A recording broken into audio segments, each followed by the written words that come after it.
So in life, you need to realize that it is important for you to know that you have a problem and knowing how to solve that problem and looking for a solution on how to solve that problem.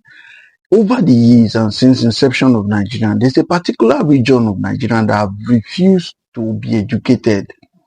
Not because there's no means of getting education, but they have refused to remain illiterate, and they have also refused to grow when other people are growing in academically.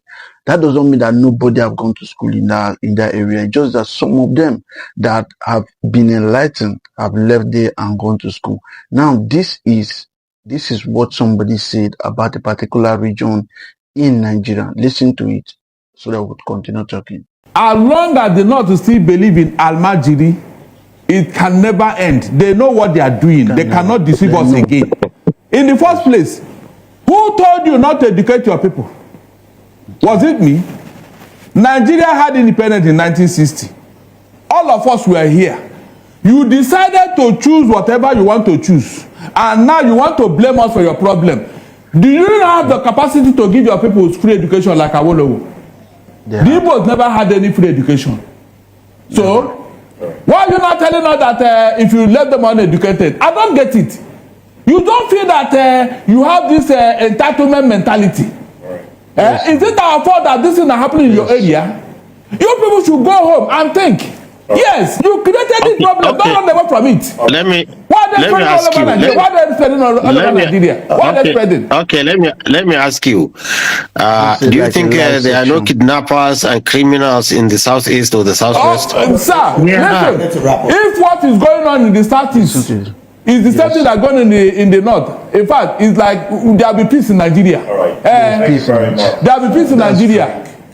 Thank you very much. But on your comment on education, I tend to agree with you that our leaders really has failed the nation because they have not concentrated on education. Everybody is after himself. I agree with you that one. I confess. I confess.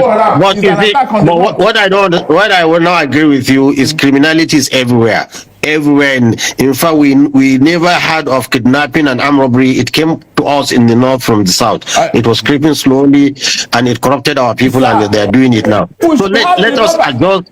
Let us adjust and understand them. Today, if we should have them in the south, there will be no Nigeria.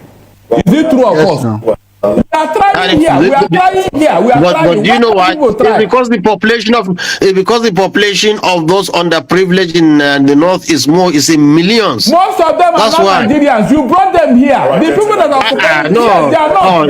That narrative. Look, nobody can tell you. Nobody can tell you like me. Because I have had one-on-one chat with them. They are pure Nigerians. I wouldn't rule out elements of non-Nigerians among them, but they are Nigerian herdsmen.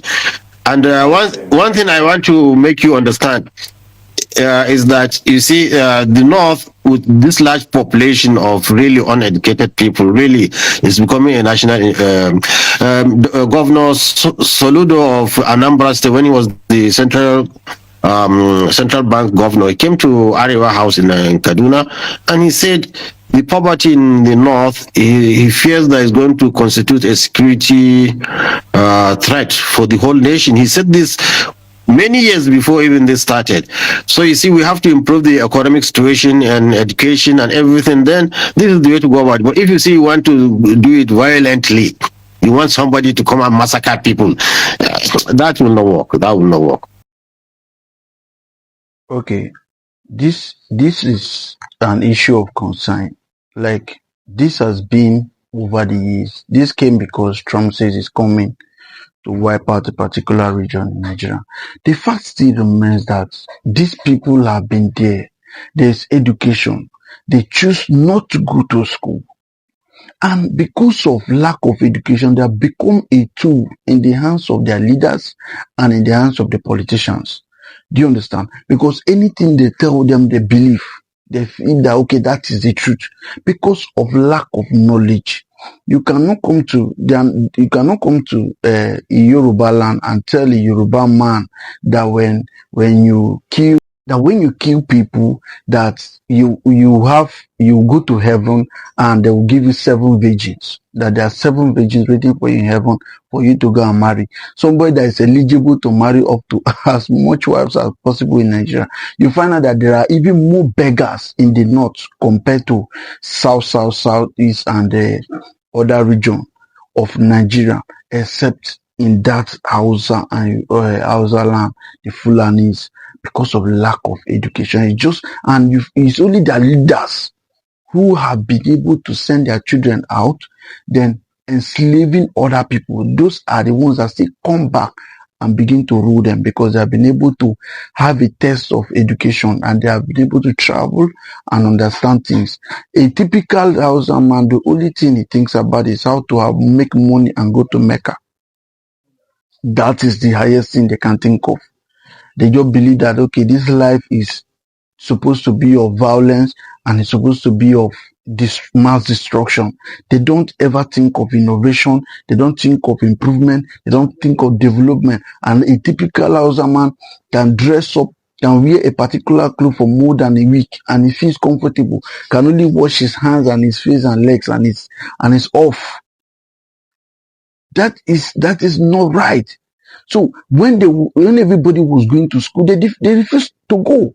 Whose fault is it? And that has resulted to the amount of crimes that are coming from that region. Like what Barrister Darlington said, he said, if the amount of crimes we have in the south and southeast is the same as in the north, I don't think there will be any need for Trump to come, because it will look as if there's peace in Nigeria. And they need to know better. They need to adapt to education, so that many of these children, you see 15 years old boy, the only things he thinks about is wake up in the morning, look for something to eat, at the end of the day, just carry gun. Look for a place and bomb yourself. Go to that place and bomb, kill people. That's the only thing they think. And that's why they have been limited and they hardly recognize them in the society. You can only see those that have been educated that will be able to run for politics. And you see that they have a large amount of numbers of them in the force. They will always want to make them soldiers. They want to make they are mostly soldiers. Mostly. They have the largest number of people in the army. Do you understand? So the Northerners I think they need to revolt against their leaders. They need to do a protest and understand that life have evolved. The way we are seeing life now, we are thinking ahead, they are not.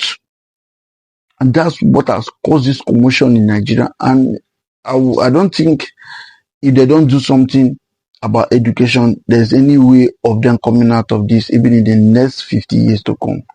Thank you guys. Please let me share this video.